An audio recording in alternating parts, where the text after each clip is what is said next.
Boa tarde. Antes de iniciar, eu gostaria de convidar vocês para que a gente convidasse o comunicador perfeito. Só existe um comunicador perfeito. Um que fala, que a gente fale o que ele deseja, e somente a gente pode escutar o que precisa ser escutado. Esse comunicador chama-se Espírito Santo de Deus. Então é a presença dele que eu gostaria de pedir a vocês que me ajudassem a invocar. Então vamos invocá-lo em nome do Pai, do Filho e do Espírito Santo. Amém. Vinde, Espírito Santo, enchei os corações dos vossos fiéis e acendei neles o fogo do vosso amor. Enviai o vosso Espírito e tudo será criado e renovareis a face da terra. Oremos. Ó Deus, que instruístes os corações dos vossos fiéis com a luz do Espírito Santo, fazei que apreciemos retamente todas as coisas, segundo o mesmo Espírito, e gozemos sempre da sua consolação, por Cristo Senhor nosso. Amém. Obrigada. Vamos sentar. Hoje, quando eu cheguei aqui, eu queria agradecer o convite da Maria Eleonor, para a gente poder estar aqui. E quando eu escutava as palestras, eu depois comentei com ela: Leonor, eu não sei quem é mais louca, você de me convidar ou eu de aceitar, porque é completamente diferente de tudo que vocês irão ouvir, que até agora vocês ouviram grandes teólogos, professores, doutores, e eu sou leiga, absolutamente leiga. Eu sou natural da cidade de Oliveira, moro em Belo Horizonte, sou pediatra, trabalho todas as manhãs numa unidade de terapia intensiva infantil, há mais de 20 anos, acredito que já estou com 25 anos de CTI, onde eu tenho a função todos os dias que se chama de médico diarista. Eu recebo os pais para conversar, para dar as notícias, e recebo os especialistas. À tarde eu fico no meu consultório. Então eu lido com crianças em dois momentos, né? Um consultório um pouco mais simples, a nível de doença física, e no CTI, onde a situação é um pouco mais no limite. E o que eu vou conversar com vocês, quando ela me deu o tema de qual é o papel, o grande desafio da mulher hoje cristã. Então eu quero abordar somente duas coisas. A primeira é que quando você é leigo, você cristã, ninguém tem coragem de chegar perto de você e te fazer a seguinte pergunta: como é que vai a sua vida espiritual? Alguém já te perguntou isso? Te pergunto se você está namorando, casou, vai ter filho, está estudando, o que é que está ganhando, você está feliz. Mas alguém já te abordou e perguntou: como vai a sua vida espiritual? Em geral, é uma pergunta que a gente não recebe. E hoje, cada vez mais, a gente tem entendido que eu não sou cristã porque eu herdei da família, de pai, de mãe. Eu não herdei o cristianismo. Ser cristão é uma opção, entendendo que ser cristão significa seguir os passos de Jesus. Essa é a definição de ser cristã. Eu pertenço a isso, eu caminho atrás dele, essa deveria ser a nossa noção.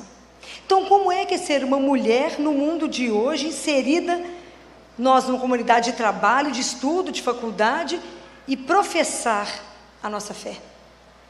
Não é uma brincadeira, porque a nossa conversão, ela não acontece de uma vez. Da mesma forma como eu não deito magro, acordo gordo, como eu não deito gordo, acordo magro, a vida espiritual também ela é uma caminhada. Nós estamos em processo de evangelização. Todos os dias nós somos evangelizados. Todos os dias. O nosso processo de conversão vai acabar na hora da morte. Porque tudo isso é muito lento, porque nós é que somos muito lentos no nosso processo de decisão com Deus. Então não há uma caminhada, eu não tenho como hoje estar inserida num ambiente de trabalho, me posicionar, se eu não tiver uma caminhada pessoal. E para ter uma caminhada pessoal, eu preciso de uma vida de oração. Para ter uma vida de oração e ter disciplina para rezar, eu preciso da graça de Deus.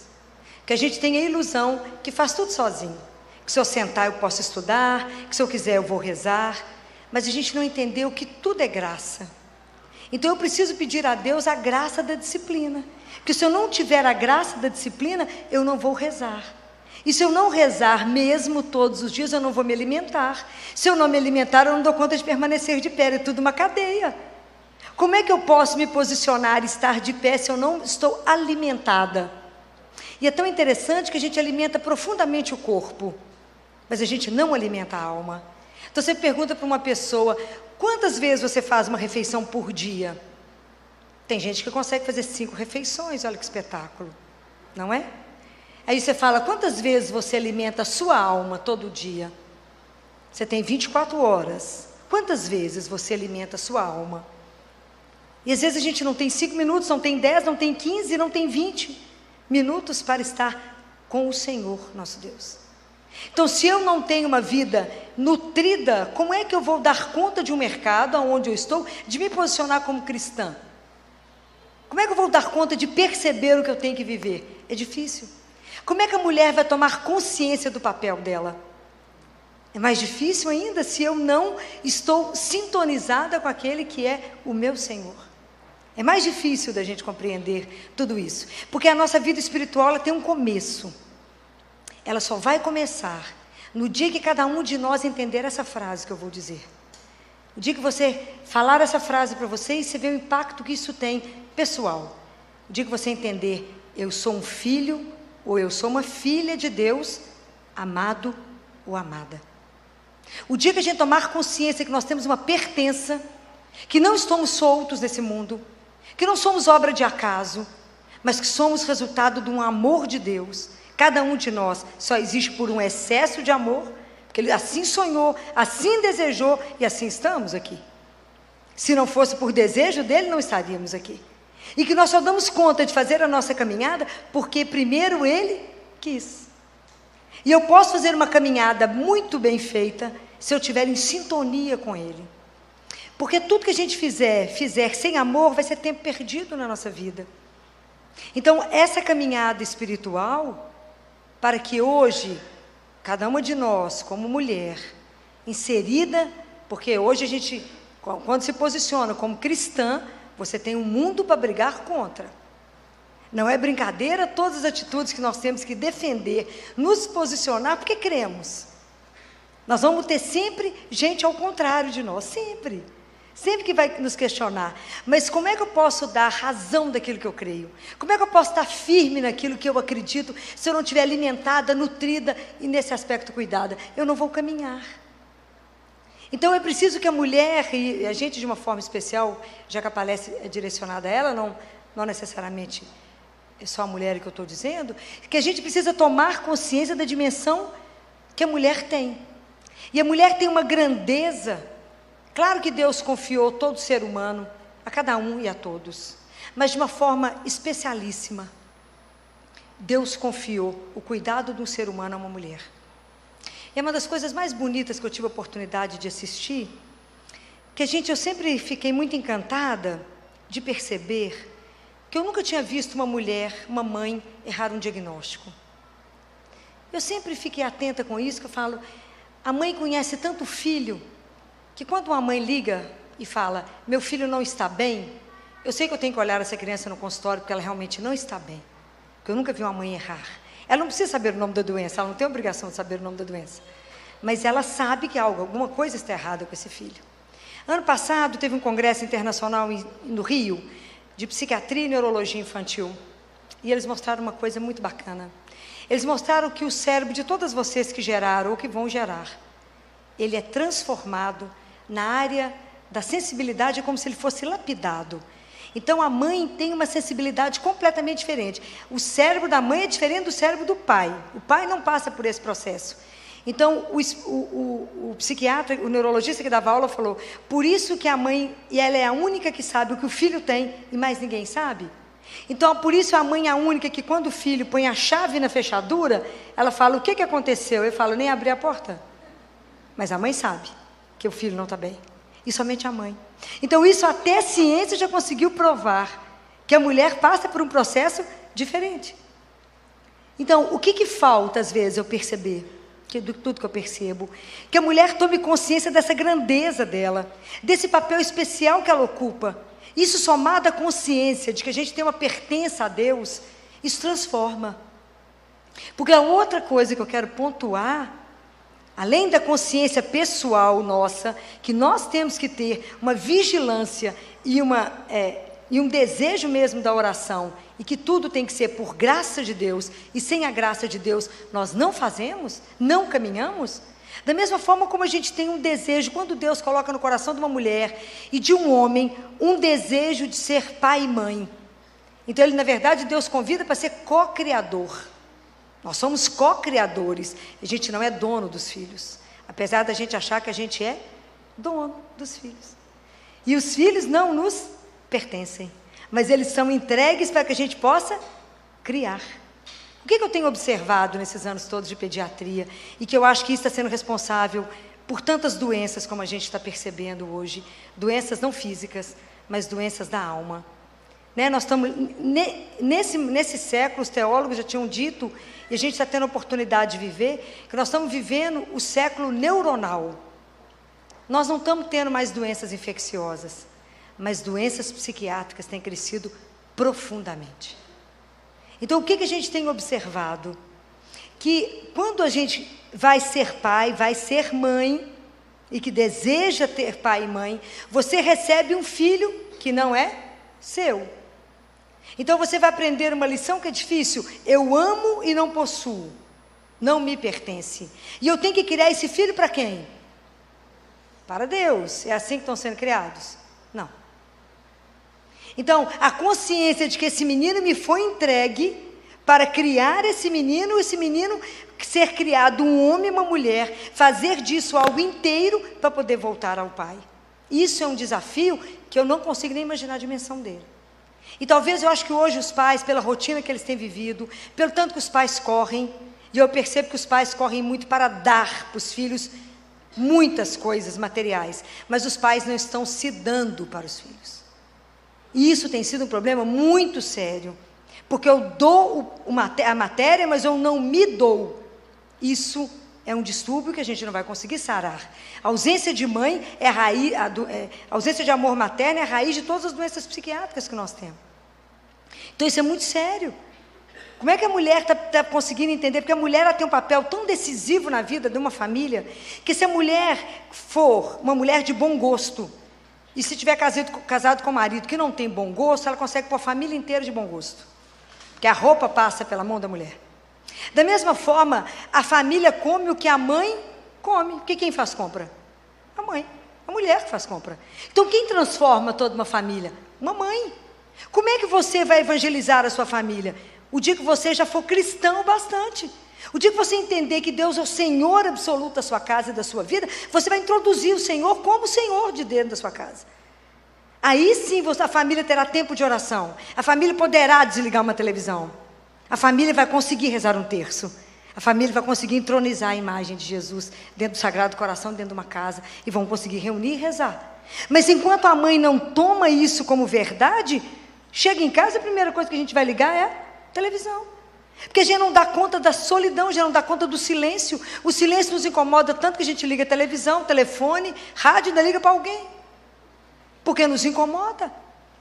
A gente não tem o hábito da família estar juntas rezando, ou aprendemos que podemos rezar deitado. E não fazemos da nossa vida de oração um diálogo, mas transformamos a nossa oração no monólogo. Então, muitas vezes nós deitamos para rezar, e eu falo que Deus fala o amém, porque nós só começamos a falar, falamos um tanto de coisa na cabeça de Deus. Quando Ele pensa em falar, você fala, então, no nome do Pai, do Filho e do Espírito Santo, o amém, você já virou. Então, nós não relacionamos com Deus vivo. A gente relaciona muitas vezes com uma imagem, ou com uma ideia. E enquanto Deus for uma ideia e for uma imagem, eu não me entrego. Porque eu não posso entregar e confiar numa imagem, numa ideia. Eu me entrego e confio a uma pessoa. Deus é uma pessoa. Jesus é uma pessoa. E é vivo. Então é esse relacionamento vivo que o dia que você como mãe conseguir viver, você vai transformar a vida da sua família. Porque qual filho não vai querer aproveitar e relacionar com um Deus que é amor e bondade? Qualquer filho. Mas qual filho vai querer relacionar com Deus que só vai privá-lo das coisas? Então tudo depende da imagem que nós vamos dar para os nossos filhos de quem é Deus. E você só vai dar aquilo que você tiver experimentado. nós não vamos poder passar para o filho uma outra imagem. Esses dias uma mãe com um adolescente no consultório falou, esse menino não vai à igreja. Eu falei, e a senhora vai? Não tenho tempo. Então o adolescente, ele imita o pai e a mãe. Se vocês não vão, não mostra nada de bom, ele irá? Não irá. Se seu filho nunca te viu ler a palavra de Deus, ele vai ler? Não, não vai. Não vai.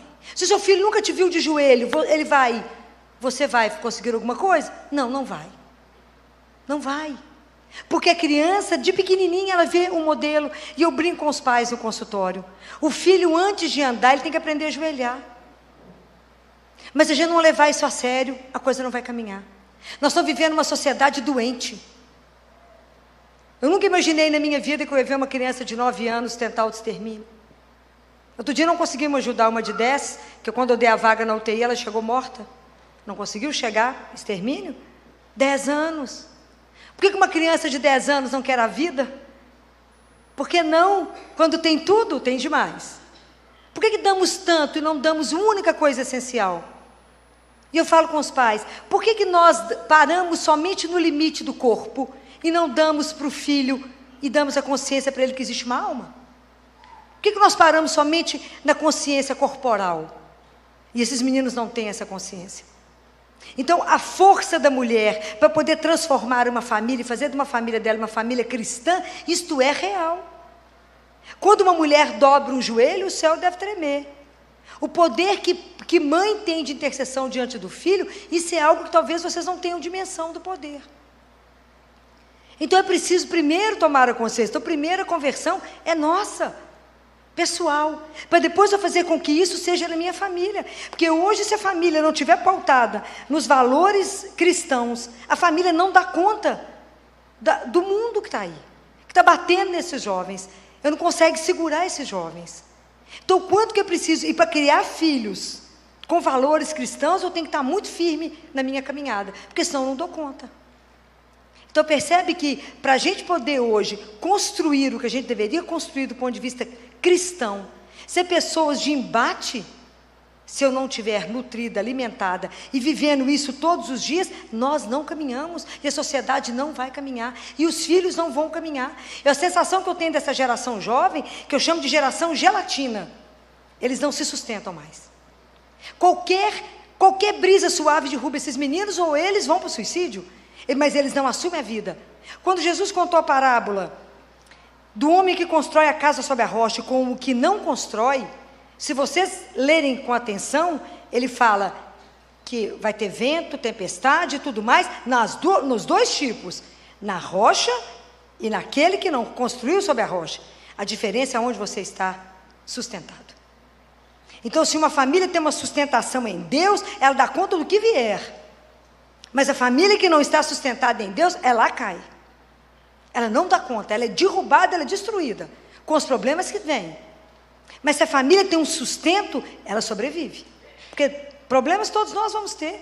A questão é como é que nós vamos olhar para eles, se eles serão oportunidades de crescimento e maturidade da família. E eu vejo isso com tanta clareza, como é que é uma mãe que governa isso numa casa.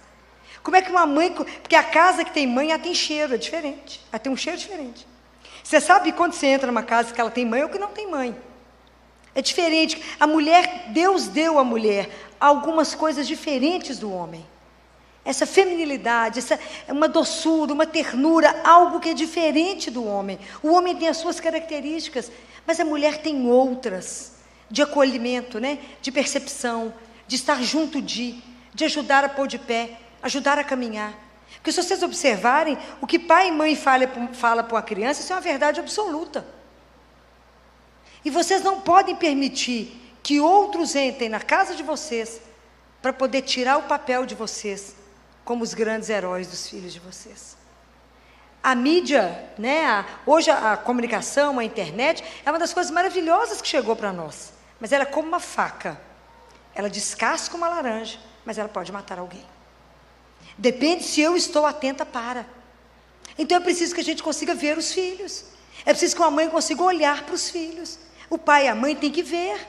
E hoje nós estamos inseridos numa sociedade que é uma sociedade líquida. Nós estamos inseridos numa sociedade que só nos puxa para fora. Qual sociedade que hoje te ajuda a meditar, a fazer silêncio, a rezar? Vocês conhecem? Não, é entretenimento 24 horas, porque meu objetivo é te entreter mesmo. Não pense, pensar é perigoso, rezar é perigoso mais. Então, como que é difícil a gente poder colocar as pessoas, e o tanto que a gente precisa atrair, entender, colocar para os filhos, que o quanto que é maravilhoso acreditar, o quanto que é maravilhoso caminhar ao lado de um Deus vivo. Mas isso meu filho tem que ver na minha vida, ele tem que ver na minha experiência de vida, senão ele vai querer fazer isso? Não vai. Religião não pode ser imposta, não pode ser obrigada, mas na verdade eu tenho que seduzi-los para que eles entendam o tanto que isso é diferente. Como que eu vejo, quando eu tenho observado os jovens lá no consultório, que têm conseguido passar pela adolescência liso, sem problema. E o quanto eu tenho percebido os adolescentes com muitos problemas. Aí você para e avalia. Os meninos que estão com as famílias muito tumultuadas, com muitos problemas, esses meninos vivendo, a família não tem nenhuma vida espiritual. Nenhuma. Outro dia uma adolescente falava comigo, tia Filó, mas eu queria muito entender de Deus, eu queria muito experimentar, mas a mãe falou que isso é bobagem, que Deus não faz a menor diferença, que não faz falta crer, para que crer?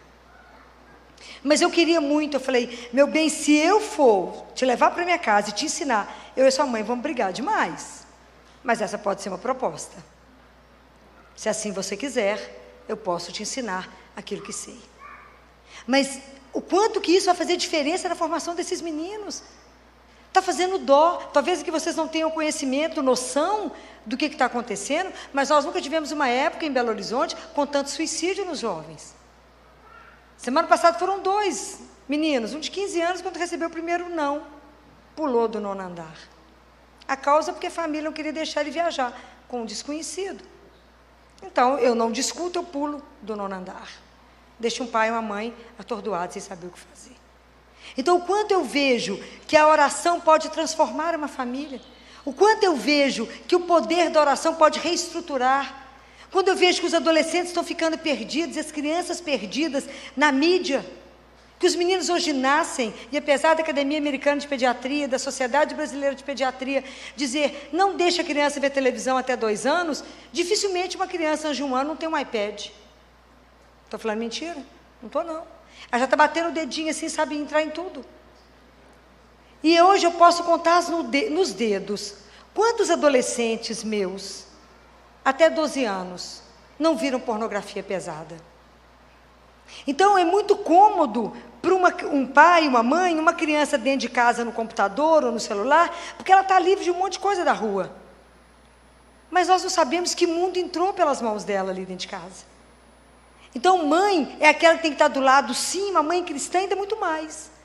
Hoje eu falo com os pais, você dá o celular, que não deveria dar antes de 16 anos, mas se optou por dar, tem que saber senha de filho. Tem que saber a senha do celular dele, tem que saber a senha do computador, sim. Ele fala, Filó, mas é a minha privacidade. Privacidade é o dia que você pagar por ela. O dia que você tiver apartamento, você pagar tudo. Não adianta mudar e seu pai pagar tudo para você, não. Não vai. É o dia que você se mantiver. Aí sim. Mas os pais estão perdendo a direção e a rédea. Levaram um menino de 14 anos para mim e falaram, ô Filó, o que você falar com esse menino é o que vai ser a resposta. Porque ele nos fez um pedido e eu trouxe ele para você responder. Falei, vocês têm certeza que sou eu que vou dar a resposta final? Sim, você. Tá bom, qual é a pergunta? Não, tio Filó, porque eu pedi para o meu pai, para minha mãe, para liberar o apartamento para me transar. Eu falei, menino, você está com a roupa tão bonita de grife, né? Quem te deu essa roupa chique? Meu pai. Quem te deu esse iPad? Quem te deu esse iPhone? Tudo chique, esse tênis de marca, chique é. O dia que você pagar por tudo isso que você veste, que você come, que você mora, você compra seu apartamento e faz dele o que você quiser. Na casa do seu pai e de sua mãe, é sim senhor e sim senhora e respeito a eles. Assim é que a gente caminha, mas precisa de coragem para isso.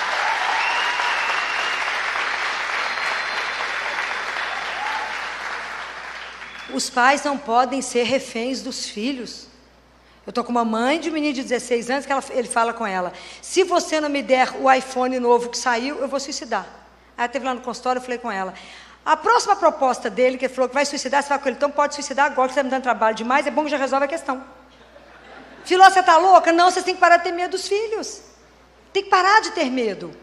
Para de ter medo. Eu tive uma menina, porque a coisa começa de pequena, por isso que a gente tem que ter atenção. A menina de 3 anos, filha única, falou com os pais assim. Os pais corriam muito para almoçar com ela. Ela falou, eu como, mas cada garfada que eu der, vocês têm que dar um salto em volta da mesa. Aí eles levaram essa menina para mim, que acharam que eu tinha que levá-la para um neurologista. Eu falei, não, eu falei com eles, vocês estão dando salto? O pai abaixou a cabeça e falou, estamos, Filó. Eu falei, então, o psiquiatra é para vocês. Não é ela que precisa de neurologista, vocês precisam de um psiquiatra. Aí ela ficou muito apavorada com a minha resposta, 3 anos. Eu falei, me dá ela uma semana, uma só, que eu dou um jeito.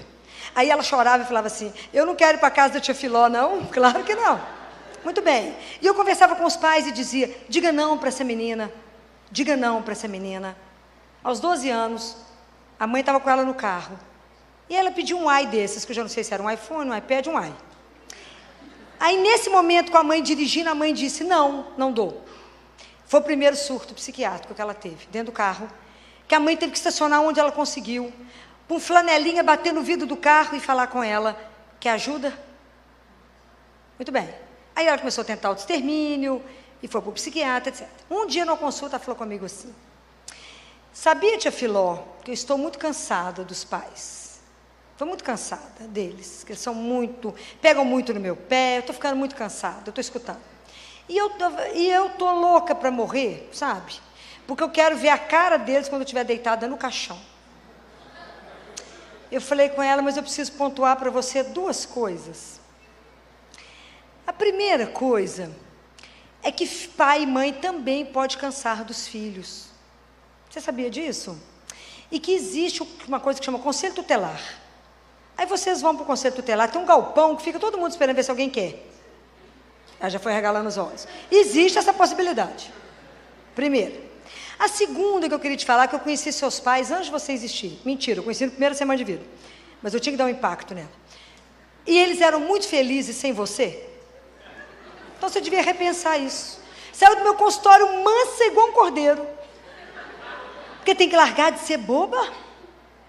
Outro dia uma mãe falou, Filó, eu trouxe essa menina, porque ela chegou com o cabelo no rosto, toda tampada, parecia aquela menina dos Incríveis, aquele rosto tampado, e ela, Filó, ela não socializa mais com a família, quando tem festa, fica trancada no quarto. Tem o iPhone da última geração, CC8, CC10, não sei onde é que a coisa está. Ela falou, eu falei, escutei, falei, quem deu esse telefone? Eu. Quem paga a conta? Eu. Quem dá as regras? Ela. Ué, mas assim está fácil. Você pagou, você dá as regras. Se ela não agir conforme as regras, ele é meu. Vocês têm medo do filho? Que medo que é esse que vocês estão tendo? É porque não fica junto de ir. Aí ela falou, nós vamos viajar. Eu falei, viaja todo mundo, deixa o celular com a pediatra. Pode viajar em paz. Tem que conversar, pai, mãe e filho, está todo mundo junto. Aí ela voltou da viagem de rabinho de cavalo, o rosto exposto. E o irmão menor falou, tia Filó, eu gosto mais dessa irmã agora. Porque agora ela voltou para dentro de casa. Falei com a mãe, e eu digo para vocês, mães ou futuras mães, tome a rédea da vida da família de vocês, toma posse da família de vocês e cria isso como um dom de Deus. Isso é um presente que vocês vão acertar diante de Deus. Vocês vão apresentar os filhos que vocês criaram. Não deixe o mundo roubar os meninos de vocês. Eu falo com os meus clientes, sabe por que eu sou brava com vocês? Sabe por que eu sou tão chata? E eu assumo a minha chatice? Porque eu amo vocês. E eu não vou perder vocês para o mundo, porque eu tenho que me orgulhar quando eu ver vocês em pé, direito, com orgulho da profissão que vocês assumiram, ou do homem ou mulher que vocês se tornaram. Mas coisa meia boca nesse consultório não fica. Vocês vão aprender de um jeito ou do outro, como é que a vida cursa. Mas para isso precisa de você saber aonde você está enraizado. Porque quem dá esses valores é um só, é Deus. Porque se você não fizer isso, você não dará conta, eu digo para você. Vocês não darão conta. E aí eu recebo telefonema, Filó, meu marido morreu na obra, 40 anos de idade, teve um infarto. Como é que eu faço com um menino de 3 e 5 anos? Leva no velório? Claro, um dos direitos da criança é saber sobre a morte. Mas mas como é que eu faço? Falei, porque a gente não pensa no assunto, é um assunto guardado debaixo do tapete. Então, se você não sabe conversar e não tem nenhum valor dentro de você, se você não tem certeza da ressurreição, se você não afirma que a morte não tem a última palavra, como é que você vai fazer com o seu filho de 3 e 5 anos?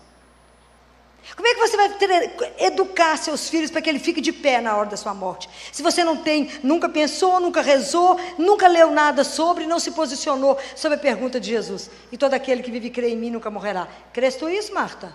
Não foi isso que ele perguntou? Então nós temos que ter uma vida de oração e de trabalho, mas uma coisa não pode estar separada da outra.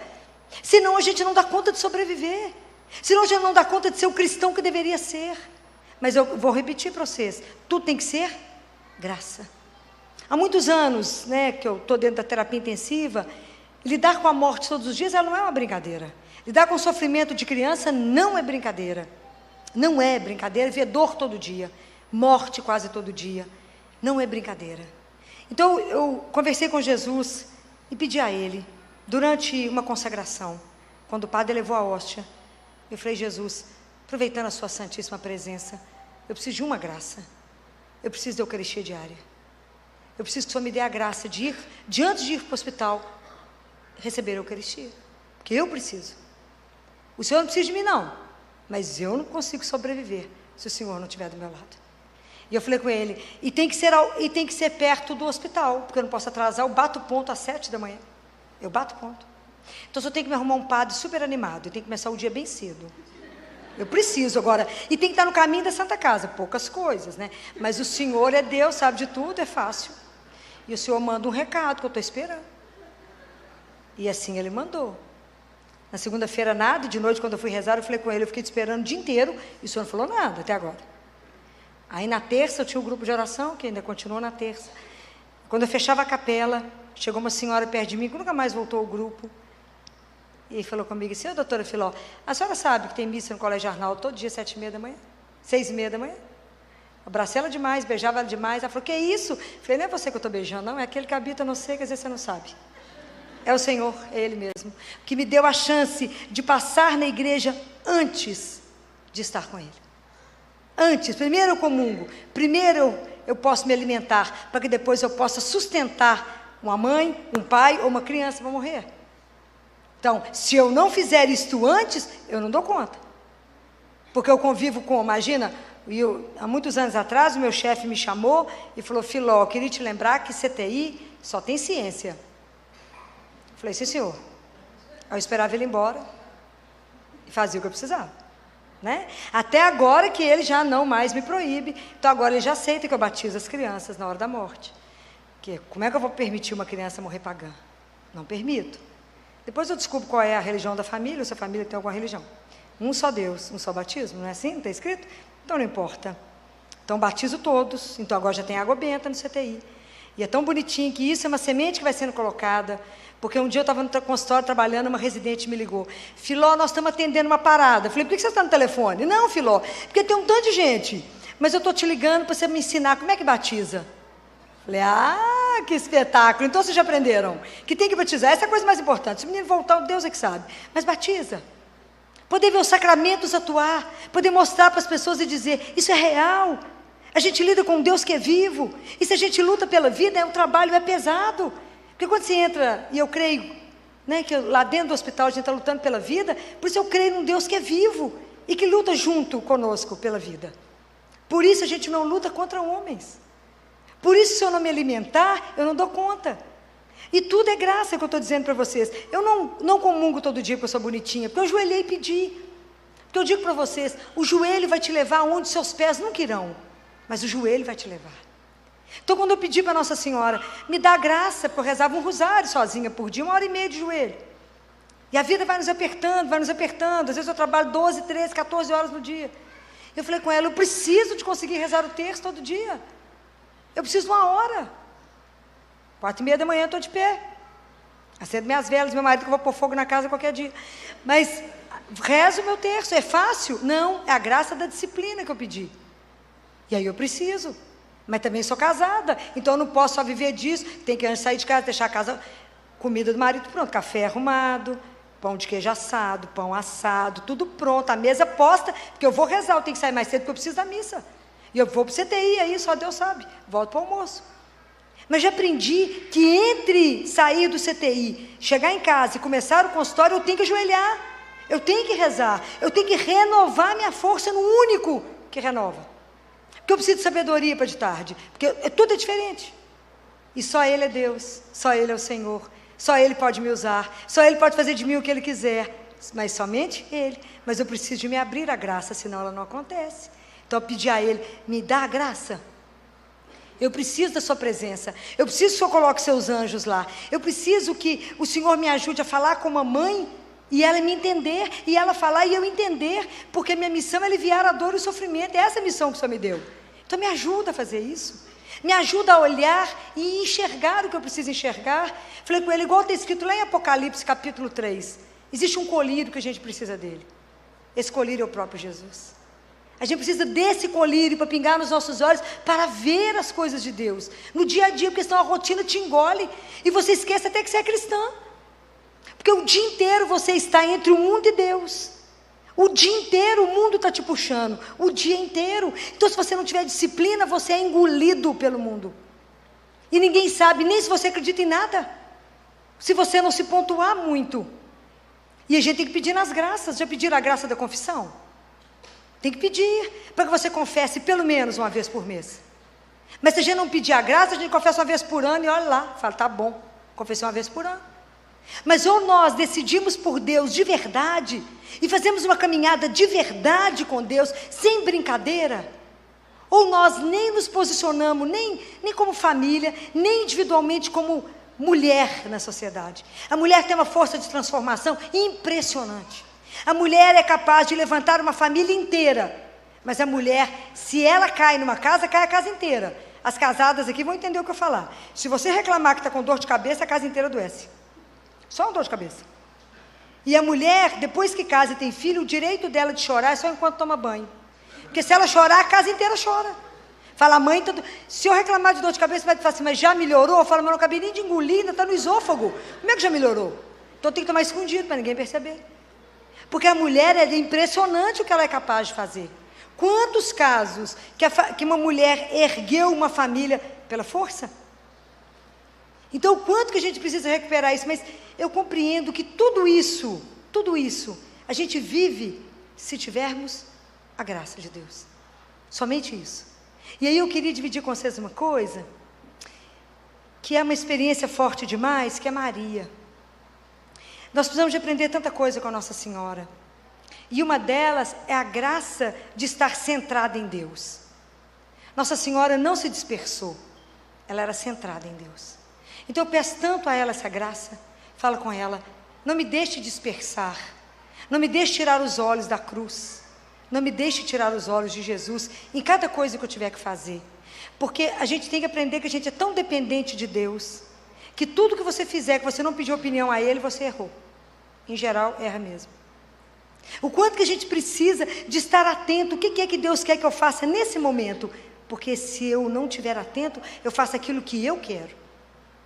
O Papa Francisco, nesse último, que ele soltou agora sobre santidade, um documento, ele fala que quando a gente chegar diante de Deus, nós vamos entregar para Ele as nossas mãos vazias, porque na verdade todas as nossas obras estão manchadas. Então, o quanto que a gente precisa pedir a Ele, a Deus, essa graça. E em Maria, em especial, a graça. De que ela nos ajude nessa nossa caminhada. Que ela nos ajude, nos dê a força que ela teve. A coragem que ela teve. E eu falo uma coisa com as mães. Tantos casos difíceis, não é? Tantos casos. E às vezes a mãe desorientada com 3, 4 filhos, e fala com elas, posso te ensinar que para mim é um grande segredo? Qual é, doutora? Convida a Nossa Senhora para te ajudar a criar cada filho. Como é que eu faço isso? Faz uma proposta para ela, fala assim, vamos criar esses meninos de meia? A gente cria os meninos de meia. Como? Você reza 1/3 para cada filho. Filó, mas se está difícil rezar 1/3, eu conheço uma senhora que reza 12. Um para cada filha, já tem 3 sacerdotes. Então, é possível, mas tudo depende da graça. Da graça de Deus. Porque nós acabamos perdendo tempo com tanto de coisa. e não usamos aqui para aquilo que é essencial, que é o Senhor. Então, o dia que nós tomarmos consciência que temos uma pertença, pertencemos a Deus, que somos dele, absolutamente dele, e que temos uma da grandeza, né? Das coisas que Deus nos deu, é o cuidado do outro, no cuidar do outro, para fazer o outro inteiro.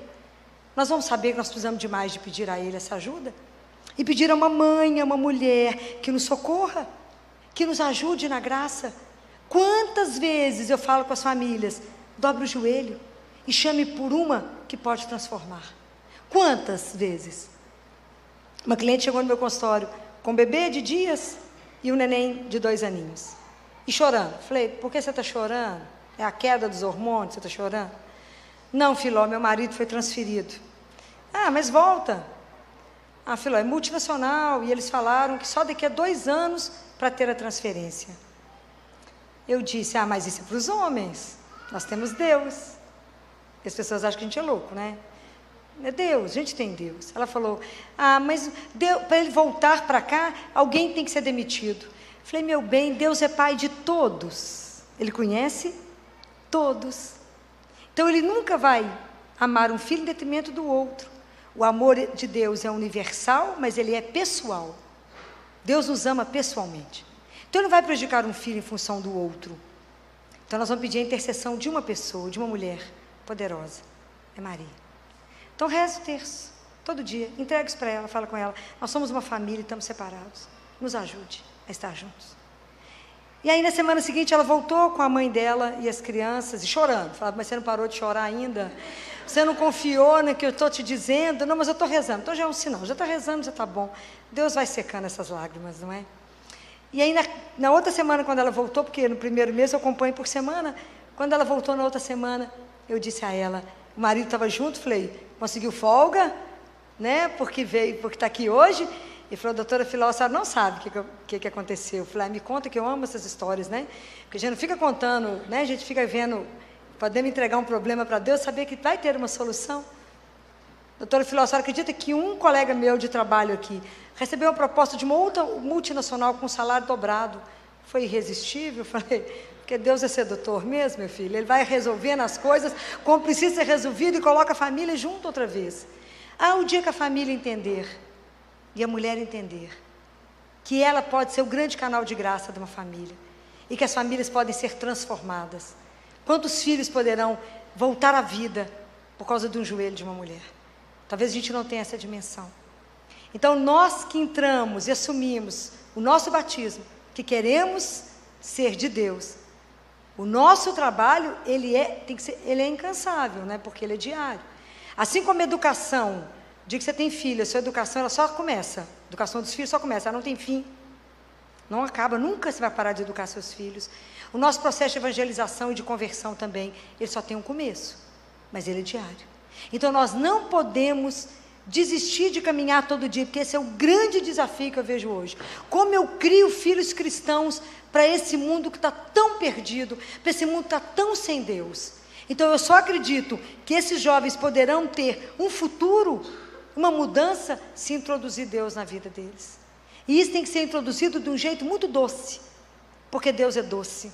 Jesus é tão doce, eu brinco que Ele é tão doce que Ele mela, de tão doce que Ele é. Mas eu preciso ensinar para esses jovens essa doçura de Deus, para que eles queiram ter, para que eles queiram caminhar.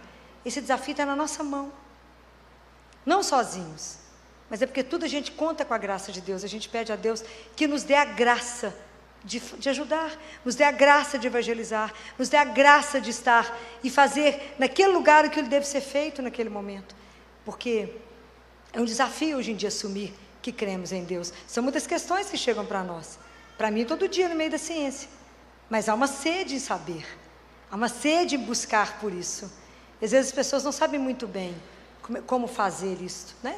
Mas sempre que eu tenho oportunidade, que eu sou chamada nas faculdades de medicina para falar de morte, de como dar más notícias, sempre tem uma pergunta para mim sobre a espiritualidade, sobre a questão de Jesus dentro da ciência. E eu digo, a fé tem o caminho dela, não precisa da ciência. A ciência tem o caminho dela, não precisa da fé. Quem precisa das duas coisas, são duas asas, é o ser humano. Nós precisamos da ciência da fé. Nós é que precisamos disso, por favor. Mas cada uma tem o seu caminho. Mas elas não se impedem de caminhar. Tem hora que a ciência vai dizer não, mas a vida não diz não. A vida é eterna.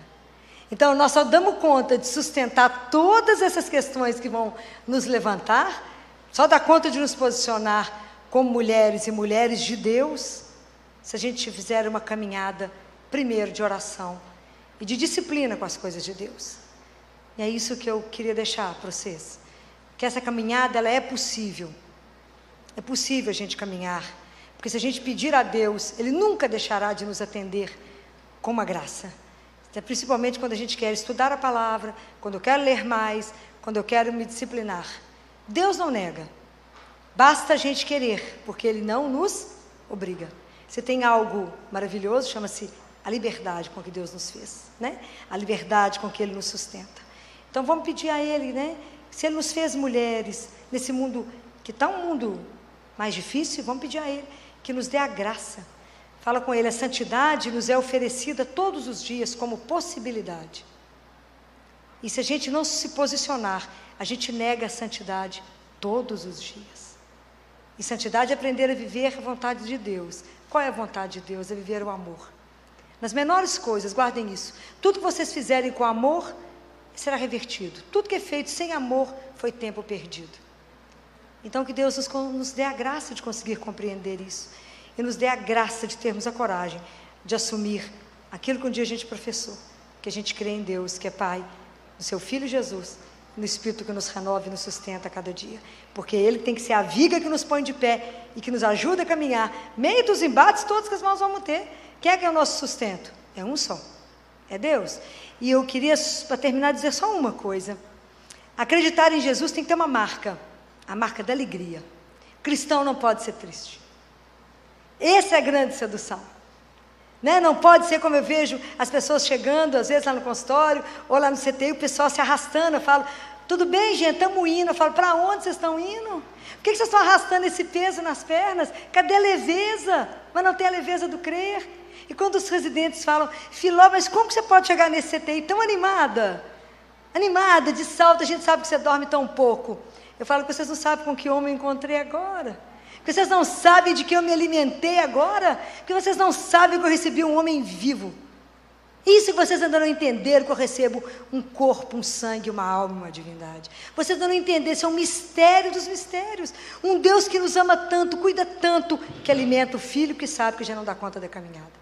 Sem a presença dele. Então eu só dou conta porque eu primeiro por ele, primeiro eu me alimento, para depois poder alimentar. Para depois ter introduzido a humanização da morte aqui dentro.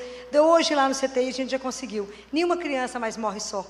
As crianças morrem no colo dos pais. Se os pais não dão conta de chegar, morre no meu, ou de qualquer outro profissional que estiver lá. Mas é proibido morrer só. Morre de mão dada. A gente vai fazendo transfusão de serenidade. Canto com eles, rezo, porque todo anjo só tem um destino. O céu, a casa do Pai. Então, ter coragem de fazer isso de pé lá, só por uma razão. Porque a gente crê, e você dá o testemunho que crê nesse Deus que está vivo. Isso desperta, isso incomoda, isso faz o povo te olhar mais ou menos, mas o pessoal vai sendo seduzido por isso. Porque hoje eu não preciso mais de eu estar lá para que isso aconteça. Hoje isso já virou uma regra. Qualquer pai, qualquer mãe é comunicado a qualquer hora, quando o filho piora e fala, volta para cá, porque seu filho não está ficando muito bem, precisa de você. É fácil? Não. Mas a nossa fé sustenta, e ajuda, fala, em quem você crê? Aonde você está sustentado? É esse que vai te dar o sustento. Eu falo com as mães, quando eu ponho aqueles meninos no colo das mães, é pietar, não é? Eu falo, só uma mulher que entende a sua dor. Porque só ela passou e colocou um justo no colo. Não é? Só ela viveu isso, somente ela. Então, quando coloca um inocente no colo, uma criança de meses, de dias, tantas crianças sofridas, somente ela. Mas eu digo sempre, como é que eu posso negar as coisas que eu vejo? Eu já falei com Jesus, não há teologia que nos explique, mas há uma vivência que me mostra. Como é que eu posso negar quando uma criança de 11 anos, 10 anos, 4 anos, 9 anos, já falou comigo, tia Filó, geralmente as crianças da oncologia, sabe quem está chegando aqui no CTI? Não, meu bem, quem? Aqui está ficando cheio de anjos. E eu já disse quantas vezes para a equipe, traga o carrinho de parada, porque nós vamos ter uma parada sem retorno, porque os anjos já chegaram e já nos precederam. Então, essa criança já vai voltar para casa. Então, isso que eu trouxe para vocês, para testemunhar aqui, a gente relaciona com Deus vivo, que nós só somos capazes de testemunhar a nossa fé, porque a gente tem que se alimentar dela. E quando você se alimenta dela, você se posiciona como alguém que crê, sem medo. Não se envergonhe de dizer o nome de Jesus. Estufe o peito, nós temos que ter muito orgulho de dizer esse nome. Não somos dignos de carregar esse nome. Mas que a gente tenha coragem de anunciar o Deus que cremos. Que a gente tenha coragem, como eu falo para os pais e para as pessoas que me escutam, a morte não tem a última palavra. Não fomos feitos para a dor, mas para o amor. E a morte não pode ter a última palavra. A última palavra da nossa vida toda, não pode ser morte, é vida e é eterna. É ela que vai encerrar tudo. E como ela não encerra, nós deveríamos pensar celebrar desde aqui, porque conviver com Deus é poder viver a eternidade a partir daqui. Então, que Deus possa abençoar a caminhada de cada uma dessas mulheres que aqui estão, preparar o coração daquelas que serão mães, das que já são mães. Dê vocês coragem de se posicionar nesse mundo tão ateu, mas que vocês sejam sempre aquela luz que vai incomodar muitos. Mas é assim mesmo que a gente começa. Deus vai juntando o povo dele, não juntou a gente aqui nesse fim de semana? Ele vai juntando os filhos dele, para que a gente ainda forme um grande exército, para que quem vá à frente nos conduza até a casa do Pai, seja o nosso grande São Miguel. Então, eu agradeço a oportunidade de estar aqui e agradeço a delicadeza de terem me ouvido. Muito obrigada.